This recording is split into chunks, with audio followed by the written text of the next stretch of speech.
Oh, okay. I see it is 11 o'clock. We are a few people here. I think there will be others that will be joining us. So I've contracted with you between 11 and 12. I'm not going to exceed that time. So I'm going to start with my presentation. And if anybody else is going to be joining us, we will include them into this webinar. Okay, so just want to get my animate quickly here. There we are. Right, thank you everybody. Welcome to this morning's webinar. This webinar is going to be addressing the project management principles for the management system implementation. Project management is extremely important.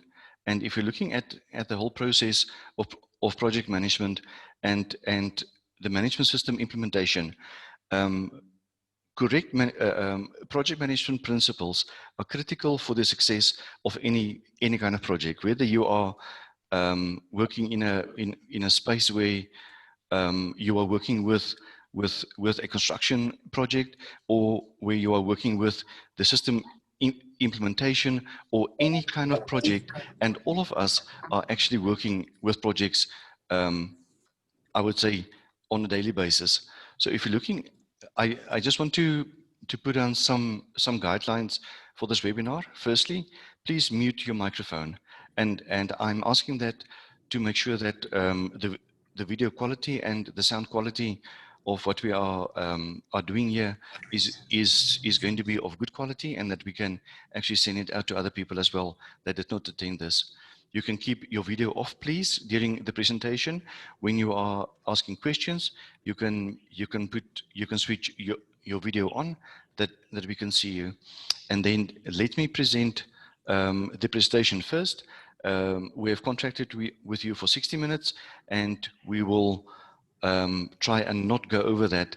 The presentation will take a maximum of about 50 minutes. And then please, in your Zoom chat box, if there's any questions, please go to your Zoom chat box and give us and document your questions there for us. And then I think some of you has received your attendance certificates that we have been sending out, I think, since last week. So please provide us now in the checkbox, in the chat box, your name, your surname, your mobile number, and your email address, and the company that you are working for. This is very important for our system, that we can actually have the inputs into our system and make sure that you are getting your certificate of attendance. And then lastly, this webinar shall be recorded, and it shall be placed on our YouTube channel, as well as we have just this morning updated our website. So we will also update the videos onto our website itself. The table of contents of today is, firstly, who is Creative Advisor Africa? I will just give you a short synopsis of it quickly. And then we are going to be speaking about, firstly, the content of PMBOK business case. Now, PMBOK, if people don't know PMBOK, it is project management, body of knowledge. There are actually three disciplines, or three types of disciplines, that is actually in the project management environment. It is firstly PMBOK. The second one is Prince 1, 2, and 3. And then we've got also ISO 21500 that we are going to be addressing here today. Now, 21500, the ISO is actually encapsulating PMBOK as well as Prince. So all the best practices globally is incorporated into ISO 21500. So secondly, establishing the project management team. And thirdly, the management system project manager. What is the duties and responsibilities there? The steering committee of the project, your resources that you are needing, your project plan that you need to do, your filing and the reviewing of your project plan, and then management approval. And if there's time further, I will address the last two, and questions is no option for me. We have to have questions, please. Okay, so who is Creative Advisor Africa? Crest Advisor Africa has been established by myself. I'm the founder and the CEO of Crest Advisor Africa, and I've established it on the 13th of June 2014. So we are just over 6 years old, and we specialize in corporate governance, which include enterprise risk management, business continuity, compliance management, health and safety, and we are actually certified in 17 other standards, which include anti-bribery, anti-corruption. The one that is now very pertinent is actually ISO 27701 that is speaking about personal information management systems. And you will also receive, I think, an email campaign that is going out today for the training on the PIMS, ISO 27701, because that is actually underwriting the POPI Act as well as the GDPR that came into effect the 25th of May 2018. So we are a platinum partner of the Professional Evaluation Certification Board. Now, platinum partner means that out of the 1,900 and I think it is 79 at the moment partners globally, a platinum partner is the highest level that we can have at present.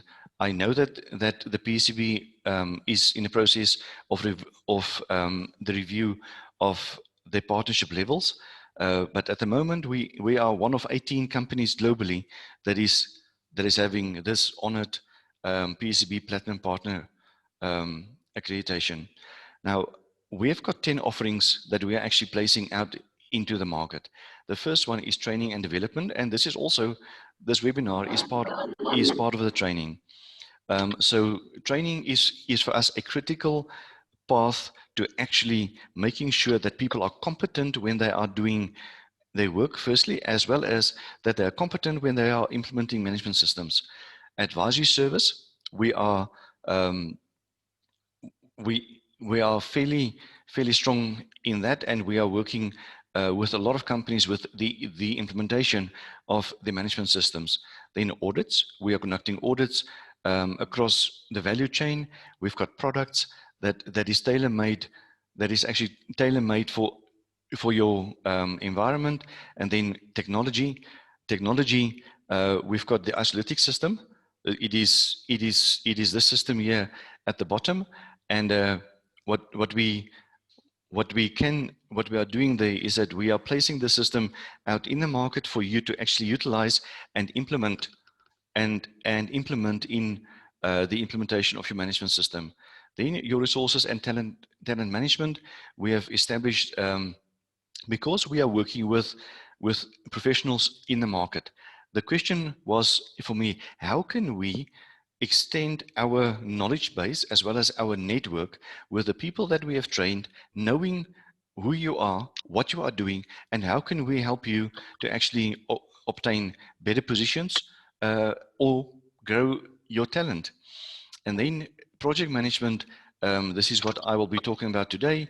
Cyber forensics, we've got that as well, back office support, and then our flagship is international certification. Now, this is critical for us, that this whole process from the training, advisory services, audits to international certification is actually seen as one offering or one package, because we are going to be touching on all of these things when we are assisting you.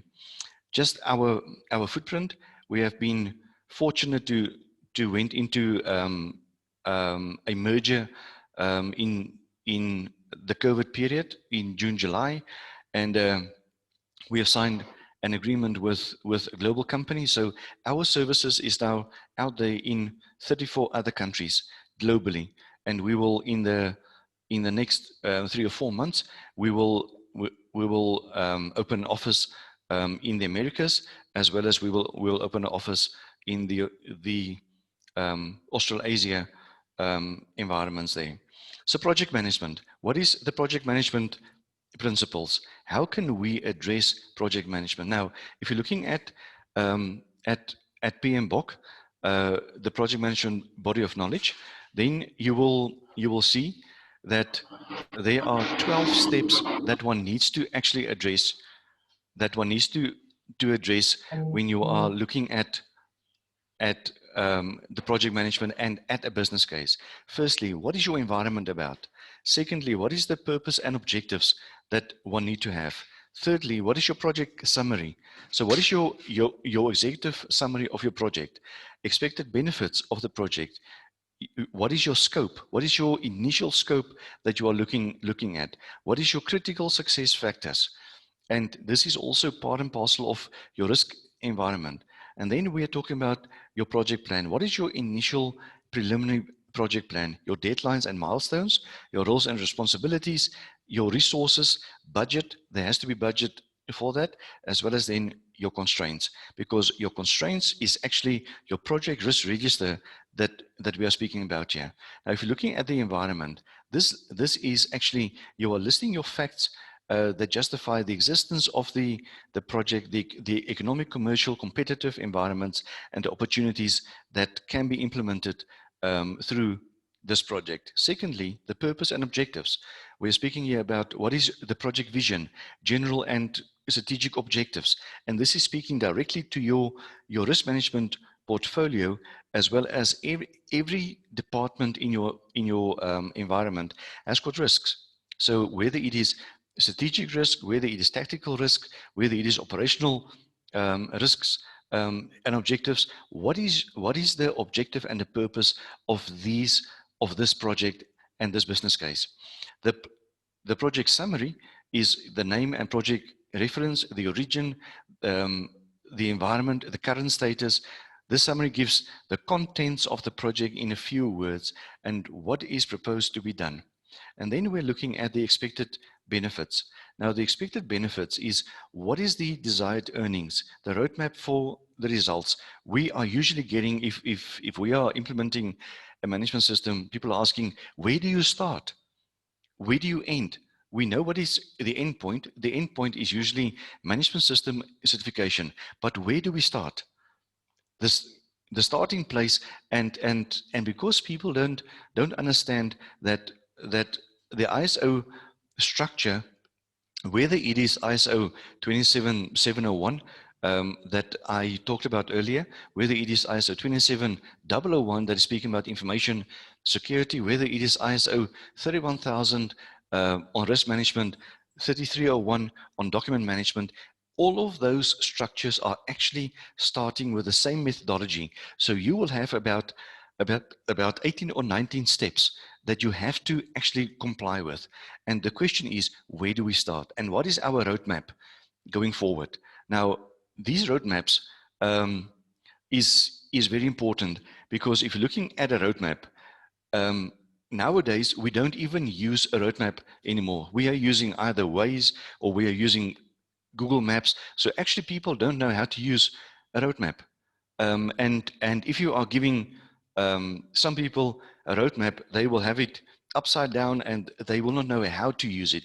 And this is exactly the same here. What we are trying to do here is actually to structure a business case to make sure what is needed and what is the expected benefits. Then what is your preliminary scope? Scope is extremely important. I am using this word continuously. Extremely important. It is critical, because if you are actually writing a scope and you are omitting to actually exclude or include certain critical environments within your environment, you are going to be sitting with, when the auditor comes, he is going to be asking you, now, what did you do there? Because there's no indication that you did not exclude this in your scope. So your scope is actually giving you the parameters of what you're going to implement, in which departments, in which area, and what is going to be needed for the boundaries, the perimeters, and what is needed to actually define your scope to be complete. Then we're talking about 6, the critical success factors. It is the material and human resources context. So what is your context about this? Do you have the resources and the material and the competency of the people to be involved in your project? And then your project plan. Please, critical is here that if you have got a project plan, make sure that you are either using project manager MS project, or you can use on Excel. There are beautiful templates there already that is actually giving you a Gantt chart, that is giving you a calendar, and you can actually have the description of your actions. You can have a date and time, a start date, end date. You can have the responsible people, the accountable people for it. You can also have milestones and deliverables, and you don't have to have MS Project. You can do it if after this, or please now, if you want to have a copy of that Excel spreadsheet that we are using in our projects without using MS Project, please send us now in the chat box, and we will send it to you after this. This is very important, that if you are placing down a project plan, that you have got a Gantt chart that is actually indicating what is your milestones, what is your deliverables, where do you need to actually have all of these things in one plan. And this is where your deadlines and milestones, number 8, is coming in. And this you can only actually see on a Gantt chart. So your roles and responsibilities, very important that you've got the functions, roles, and resources to cover the workload of this whole project. You cannot sit within the project and then eventually have a situation where you're saying, but I cannot complete this project in time because I don't have the resources. So your resources then as well, your budget, very important that your budget, and guys, please, if you want to have a budget that you don't have now at the moment, please send us please ask in the comment box, and we will gladly give you an example of a cash flow analysis. We will also give you our budget, not with our numbers, but a template for the budget. And then lastly, constraints. What is going to be a risk for you in not delivering the deadlines, milestones, and everything that you need to do within this project? What is your constraints? Is it going to be competing activities? Is it going to be a lack of resources? Is it going to be a lack of systems and tools and processes? You need to go and have and develop a project risk analysis to make sure that you are actually having a living document that is actually working with you in delivering the project. Now, if you're looking at the project management team that you have to have for the management system implementation, it's very important that somebody there needs to be the project champion. You cannot run a project without a project champion. Usually, the project champion is close to the decision-making level in the organization, who ensures by using the influence given by her and the mandate within the organization that the project can be established and should receive the resources. So this person acts as the kind of a sponsor of the project. Now, very important, because all the responsibility, the success of this project is actually sitting with this champion. This champion is also ensuring that there are finances. Second one, the project manager, who is going to manage this project under and reporting to the champion, and then who's going to be part of your project management team, who's your project team for implementing it itself, and then who is your interested parties. What are they doing, and how are they actually working together to make sure that you are having a success in the implementation of your project. So your project manager is the person who conducts a project and leads it to success. Now, this is different from the champion, because the champion has got influence to actually go to the board and say, I have got this project that needs to be done, and they are getting the sponsorship for it. So as a project manager, he or she is responsible for, firstly, structuring the project to reach a quarterly deadline in order to unite teams on a short-term goal. Secondly, ensuring effective communication with the team leaders to keep them going and to ensure the support for the whole period. Work with the sponsor, the champion, the project champion, to clarify and formalize the objectives. Organize user workshops or involve users early in the project to know their needs. Very important here, because you can start with a project and then eventually when you are pitching it to the different departments, there could be some other needs that you don't have, that is now included there. And then the project management team, point number 3 there, is all persons acting under the responsibility of the project manager and responsible for assisting in strategic decisions, policies, and setting the objectives. Number 4 is the project team itself. It's all persons acting under the responsibility of the project manager and responsible for assisting in the management of project operations. Then interested parties is individuals or groups of individuals who are affected by decisions taken in the project and or have an interest in its outcome. Very important that we're looking at the interested parties. In ISO, we are speaking actually of your stakeholders.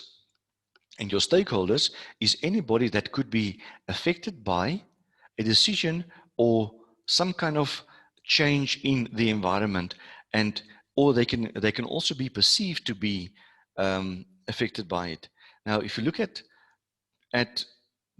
the project management team, we are looking at to improve the performance of the team in charge of the management system project, and the necessary training, tools, techniques, and procedures for personnel should be provided to enable effective management of the implementation of the management system best practices.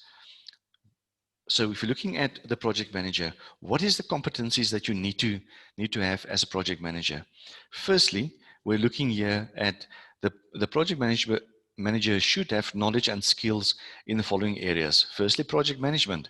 If you don't understand it, and if you don't have the knowledge of project management, whether it is in ISO 21500, whether it is in PMBOK, or whether it is in Prince, you cannot run a project, because you will not even know and understand what is the terminology that people are using in the project management space. Secondly, the organization and the environment. Very important, because if you don't understand the organization and the environment, and if you draw this back to any ISO, this is actually understanding the context of your environment, and this is in clause 4. Then your core principles and concepts of operations management, and then interpersonal skills, effective communication, negotiation, problem solving, and leadership skills. And the project manager is the person who has responsibilities and authority to lead the project and ensure that the operations management system is established, implemented, and maintained. And the authority should be delegated to the MS project manager in respect of the responsibilities assigned to him or her. It's a critical point that we are looking at. What is, does the project manager have all those knowledge? Can they actually drive a project to the maturity? And is it actually the best person that can actually drive that? I just want to give you an example. We about 2 years ago, we were contacted by a company, and they were asking us, we've got this project team, but these guys are delivering nothing. And this project is over 18 months, but in the first 3 months, this project team, consisting out of 5 experts, could not do anything. They cannot deliver, they cannot meet the milestones, they cannot meet their deadlines, and we were actually as a consultancy house, we were brought in to actually go and look at what is happening in a team dynamics. Now, what we have used to actually analyze that was we were looking at what is the behavior and what is the habits of the people that is now involved there. As you know, every project has to have certain people inside of the project. So there has to be a person that is looking at compliance. There has to be a person that is looking strategically. There has to be a person that is looking at the implementation of itself. There has to be a person that is not looking strategically, but looking operationally, so that you are actually complementing each other, because not all of us are operational thinkers. Not all of us are strategic thinkers. Not all of us are communication experts. So that is actually part and parcel of, there's about 8 people, 8 different personalities that has to be in a project. Now, with that analysis that we have done, we have seen that out of the 8 personalities in the project team, all of them were compliance driven. There was not one that was looking at the strategy. There was not one looking at the mission, because it was not their forte. They were put into a project just because they were available. And that is totally wrong, because you are actually setting those people up for failure. You are making them fail, because they cannot, if all of them are thinking about compliance, compliance is usually a product of the work has been done, and then you are going to be checking for compliance. It is after the implementation of the project. Now, very important that one is looking at the mixture of people that you have got, because there has to be one person also that can do administration, that can actually write the reports, that can build the work breakdown structure, that you have actually got everybody that you need to have there. So firstly, if you're looking at the steering committee during a management system project, it's firstly we're looking at the mission. The mission here is plan the management system implementation.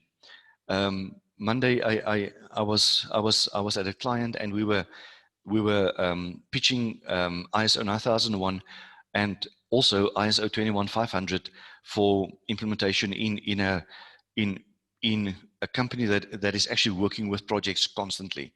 And during this meeting, the commercial manager or the commercial director, he was asking me, but where do you start with this? Now, very important, because this is coming back again to our roadmap. If we don't have a starting point, if we don't have a midpoint, and if we don't have a completion point, we are going nowhere. On the project that myself and Ilian was involved in, the Gautrain, we were actually having project meetings on point 25. Now, if you as a project manager don't know what is a point 25 assessment or a point 50 assessment or a point 75 assessment, then you are out of your depth. You are already out of your depth, because you are actually looking at where are we at point 25. Now that point 25 is actually 25% of this project that has been completed at that specific date and time. Are we on track? Are we on track with our resources? Are we on track with our work? Are we on track with our methods, with our risks? Are we on track with our roles and responsibilities? Are we performing our management reviews? Because this point 25 is a critical project management review that needs to be conducted. Point 50 has got other dynamics, because now you have to go and see, looking back, do we have did we reach our milestones, our deliverables? And where we did not reach it, we are going to be paying penalties. And this needs to be planned for your point 75, as well as for your point 100, because all of these is going to be impacting your resources, is going to be impacted your budgets. And everybody needs to know in this whole space, with their roles and responsibilities, that the project members that is going to be involved there is going to have the critical environments and the critical domains, whether it's IT, audit, legal, finance, HR, or physical security. It doesn't matter if it's safety, it doesn't matter who it is, but your steering committee needs to be looking at, are we working from day one to actually meet point 25? Do we work from point 0 to point 50? And what is our deliverables that we have to have on point 50 assessment? And then when is this steering committee actually sitting and meeting? Now, I've been implementing a lot of projects all over the various disciplines in ISO, and I can tell you that if you are starting up with a project, then you need to have all of your members to be on the same understanding and same mission um, direction as you as the project champion or the project manager. Because if they are not, they are going to fall off the wagon during the whole process. They are not going to be involved. They are not going to know what needs to be happening. And this is where you need to make sure that your people understand that in the first in in the first, I would say, 3 months of an 18 months project, you have to have weekly check-ins. You have to have weekly accounting meetings. You have to have weekly combined assurance. Now, combined assurance is if we are talking about all of these IT, audit, legal, finance, HR, etc. All of them are accounting on the same project. So let them come in and arrange accounting meetings because they need to come and account and say, where are we on this project? Did we reach our objectives or did we actually miss a deliverable and a milestone? And usually a milestone is linked to financial milestones now as well. So if you don't have the financial if you cannot reach the the the the project milestones, you are going to have a cash flow problem. Definitely. That is a given. Now, if you're looking at your resources that you are requiring for a management system implementation, is firstly, you need to have people, you need to have information and data. You have to have the understanding of the context. You have to have facilities, offices, equipment, and consumables. You have to have information and communication technology, ICT systems. You have to have transportation, whether it is by car, by train, by bus, by by air, it doesn't matter. You have to have transportation. You have to have finances, definitely. You have to have partners and suppliers that is going to be actually assisting you in this whole process.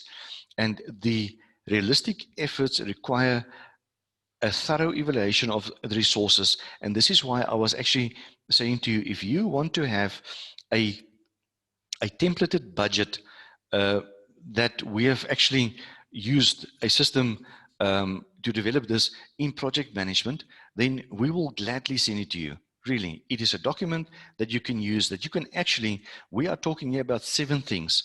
I think we've got in that budget about 45 expense codes that you can be assessing and seeing, do I need it or not? Because we haven't even spoken here about insurance. We haven't even spoken here about professional liability. So very important that one is looking at that. So if you're looking at the drafting of your management system project plan, firstly, one needs to be looking at what is the requirements of your project plan. What is your resources? What is your costs? What is your risks? And this is where your project risk register is critical. What can cause your delays? Now, if you're looking at this, there's always when we were, if you're looking at PMBOK has actually on the front cover of the book a triangle. Now that triangle has got 3 sides, and those 3 sides are actually speaking about time, cost, and quality. And that is what project management is about. Can I deliver in time? Can I deliver against the quality requirements that is being embedded in the project specs? And um, can I do that within the cost structure that is within the budget? That I don't have to go outside of that, that I am actually saving more than less. So time, cost, and quality are critical for every project that you are working with. So that is actually a very simple measurable that one needs to be looking at. So your project plan is used to guide the project execution. Secondly, keep a written record of any assumptions made during the planning. Now, I can give you an example here. Within the Gautrain project that we were involved in, we were actually a certain part of the Gautrain, I think it's about 15 kilos, that was actually drilled by the tunnel boring machine. Now, the tunnel boring machine is a specific, specified environment that the blades have been made to be a certain size. You cannot change anything on it. If that 70-meter tunnel boring machine is underground, you don't get it out again. It's done. And the geological analysis provided by the client was not correct. So when we when we were about 5 kilos into the project, now the tunnel boring machine is actually used where there are soft soil, soft ground that you don't have to have in a mine, that you don't have to have blasting to be done, whether it is an open groove mine or tunnels. So the tunnel boring machine was actually used for a specific ground environment, and 5 kilos into this drilling of this tunnel, we encountered a rock face, a total rock face, and we had to make choices. Are we going over it? Are we going around it? Are we going underneath it? What do we do? Because the project must go on. And the project team made a decision there. They made an assumption there. Because if we go around it, it is going to extend this project by, let's say, 10 days, 15 days. Now, 15 days of cost of your resources, of your equipment, of everything, that is compounding to a loss eventually on that piece of project. Now, those kind of assumptions you can make there and then, because you are the project manager. The consequence of it is that somebody has to go and account for what did you do. Did you go underneath, over it, left to it, or right to it? Because it is very important that you are keeping track of that, because eventually there is going to be a civil claim between the contractor and the client, because the client did not give the correct information, firstly, but secondly, the client was actually saying that I am budgeting for this amount of money for this to be done, and now there is a variation on that contract that has to be executed. Keep track of reasons for choosing between alternatives. This is what I just explained. Facilitate communication among stakeholders. Plan the main project review within their scope. Very important, again, your scope, the content of your scope and the date, and provide a benchmark to measure the progress and the control of the project. Now, if you're looking at the filing and the review of the project plan, this is, I want to use the word again, critical. This is aligned with ISO 3301 because these things, if you are looking at liabilities, now for people that is not working with liability management, there are two different environments where we are working in, where liabilities are actually evident. Now, firstly, there's vicarious liabilities. Now, it's a big word, yes, I know. Vicarious liability, as well as there is strict liability. Now, if you're looking at vicarious liability, is that you are appointed on behalf of a company, and when you are executing that work that you have been appointed for by the company, and there's something going wrong there, the vicarious liability is actually coming back to the company. You can be second defendant, but it is coming back primarily to the company, because the company has sent you to go and execute that. So that is vicarious liability. If we are talking about strict liability is where we are sitting with, let's go for something that is evident in all our lives, especially with COVID now as well. Let's say we have got, I'm going to use a brand's name, Grandpa Powders. Grandpa Powders is one of the most fantastic brands that you can have, that is over 100 years old. But they've got the patent.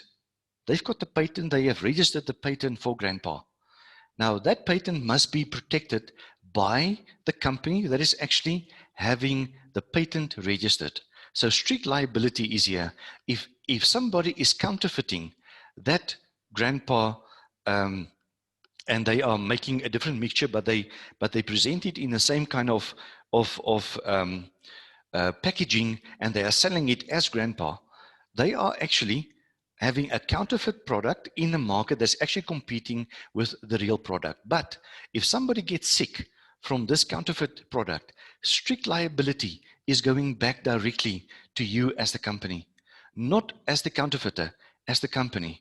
Now, all of these need to be documented in your project charter as well as in your project risk register. Now, if you're looking at the project plan, typically includes the following. Firstly, a project charter.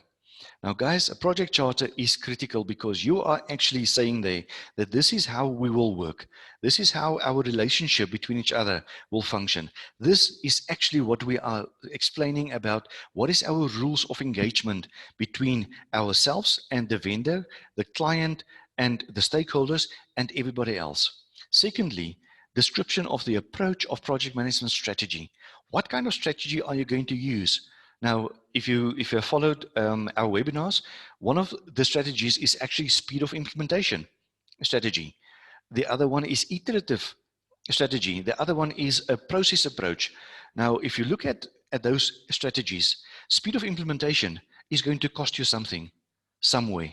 It is either going to have a deliverable, yes, but it is going to have, on that triangle that I've spoken about, time, cost, and quality, it is going to have somewhere there an impact. Now, so the approach that you are using is very important. The formulation of the project content.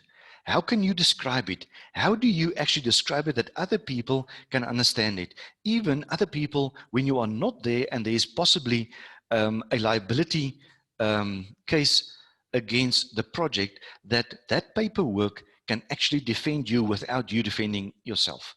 So the formulation of the project content with project deliverables and project objectives. And then your work breakdown structure, your WBS. Your work breakdown structure, if you're looking at MS Project is giving you, if you've got access to MS Project, great, go and use it, please. Do all your planning on it, that you can actually get used to the work breakdown structure, and actually that people can see what is the process flow of everything else, because your work breakdown structure gives you a description of what needs to be done at a specific date and time and by specific people. And then you can track your completion rate against that. Then we are looking at estimated costs, the projected start date and assignment of responsibilities, and then the references, cost and time performance measurements, and we are talking about major milestones. What is your major milestone with a provisional date? Very important that you've got milestones documented as well. There's a start date and there's an end date, but between the start date and the end date, there are certain deliverable milestones, even payment milestones that needs to be complied with. And then you're talking about key and needed personnel. Now, key and needed personnel is part and parcel of project management, but if you're looking at this is also business continuity. Business continuity gives you a critical environment where you are talking about what is my key assets or my critical assets, what is my key resources or my critical resources, what is everything that is key or critical in that space. And then we are speaking about key risks with the constraints and assumptions, and this is in your project risk register that you will be developing, and what is the current problems and pending decisions that needs to be made. And then we are going over to our next slide that is saying that what is the filing and the review of the MS project plan. Now, if you're looking at this is when you are starting to be closing out your whole project. So to review the review of project objectives and success factors, did you achieve it or not? Secondly, review the proposed methods, highlighting the risks and uncertainties inherent in the project, estimated the needed internal resources, definition of the sequence of phases and the planned execution, review of deliverables to be provided, review the roles and responsibilities, because you are going to be involved in another project again sometime. And if you have got this templated approach already, Guys, it's easy then. Then you have got everything there. The review of project documents and definition of the frequency and content of progress meetings. Because every progress meeting is actually giving you evidence. So if you're looking here at what is your key elements that make up the project plan, is firstly all those things that I have actually explained to you, and even your project documents like your task list, your minutes of the meetings, delivery slips, even if you have got if you are building something, what is the challenges that you've got there, and what is the faults that people are already seeing there? And this roadmap is very important because this creates for you actually direction. And with the direction, you've got deliverables, you've got milestones. So it's actually like you are driving from Johannesburg to Cape Town, and you've got certain pit stops along the way. And then we are talking about management approval. If your project plan and your business case has been developed correctly, you are going to have no problems with management approval because you are prepared.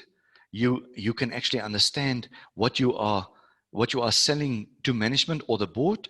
And the key benefits of this is it is giving you an increased knowledge of the laws for litigation eventually, for liabilities eventually, optimal allocation of your resources, identification of critical assets. Critical assets is people, processes, tools, systems, etc. Our formula P square ST square. Then our security operations process, checked and measured your operation processes, and the expected benefits of the management commitment are better knowledge and taking into account applicable laws, regulations, contractual obligations, and standards related to the operations in which the target is to avoid responsibility, criminal or civil. You must understand this very, very. This is a difference. There's a difference between civil and criminal and the potential penalties for non-compliance. The optimal allocation of resources dedicated to these operations, the identification of critical assets of the organization and adequate protection for them, controlled and measured processes and operations measures, and then assess to reliable information, access to reliable information on the level of the organization's risk exposure. And with that, this is the introduction or the overview that we are talking about in delivering a project in terms of how do you drive a management system. Now, all the management systems are fairly the same. It is just specific environments that is changing. Now, I just want to give you a quick overview of our Analytics GRCNA software.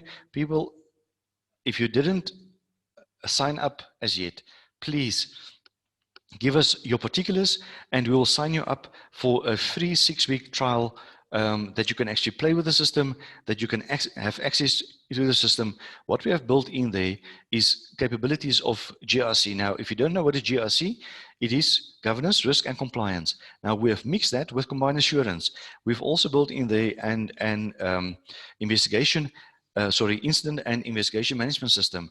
We've also built in there the bow tie methodology, enterprise risk management, that is actually based on everything here. We have pre-populated about 20 management ISO management systems. It's a pre-populated system. We've got a mobile system as well. We've got checklist that is actually assisting you with your risk assessments. We've got a compliance environment within the system, and we can do surveys, whether it is your vendors, your suppliers, your personnel, everybody or anybody. And then we have built it on machine learning and artificial intelligence. And our partner in this is a prominent university in South Africa that is assisting us with our continuous improvement process on this. So our endorsements, I'm just going to address, I have addressed this one already, the PCB, that is for us very close to our heart, as well as it is very important that we are actually growing internationally. And then please go to our media room or our website, go and visit it. You will see there's a lot of information that you can get. Also go to Facebook and if you've got we've got a Facebook page that is named ISO Global Assistance. So that Facebook page is, you can post anything there, we will assist you. We've got webinars on our media room, articles, catalogs, white papers. Our YouTube videos of every webinar is actually available on YouTube. So our Careers Advisor Africa YouTube, we have this morning we have strategized about ultimate guides. The tab is already on the website. We will publish in the next 2 to 3 weeks ultimate guides in risk management, ultimate guides in project management, everything that you can have as an ultimate best practice guide globally. And then this is the freebie that I was talking about. Get access to the system and use it. And then book your seat, please, on the website for our webinars every Wednesday, 11 o'clock to 12 o'clock on the SAST time. So please, and thank you very much for your attendance and your attention. I'm going to go over to Elaine and ask her if there was any questions that we need to answer. Hi, Nico. No specific questions. We did get a lot of information from the people attending, and there are a few requests for those documents that you have spoken about. I have made notes about this. Melissa, I'm sure you have as well. So we will definitely get back to everybody with the request that we have received. Fantastic. Thank you very much. So I am releasing you 9 minutes earlier. So you've got 9 minutes that you are saving in your day. So use it wisely and be safe. Thank you, guys, and see you next week, Wednesday, 11 o'clock. Bye-bye. Thank you. Thank you. Yes.